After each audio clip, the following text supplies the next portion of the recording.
And welcome back to Primetime News. And a special welcome once again to our viewers on TVJ International in the Cayman Islands and online at onespotmedia.com. Up first this evening, the Transport Minister has recommended an immediate ban on local ride-sharing applications like InDrive and Uber until a proper regulatory system is in place. Darrell Vaz made the proposal in his sectoral presentation in the House of Representatives on Tuesday. Andrea Chisholm has the details.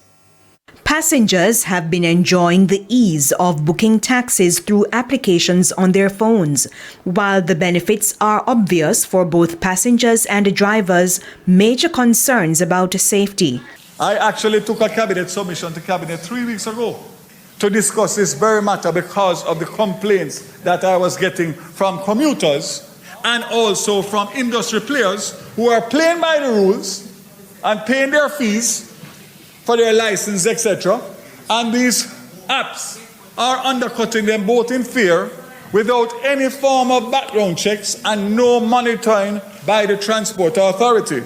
Transport Minister Darrell Vaz says he has written to the police and telecom providers outlining the concerns. I want to indicate that my recommendation as of today, which will obviously have to be vetted for legal purposes, is that a ban on all of those ride-sharing apps with immediate effect until such time as we can come to the table and work out properly how these apps will be regulated in terms of making sure that safety, background checks of the drivers are done not only by the app, the ride-share apps, but by the Jamaican authorities. On Monday, the police reported that the suspect in custody for the murder of 29-year-old teacher Daniel Anglin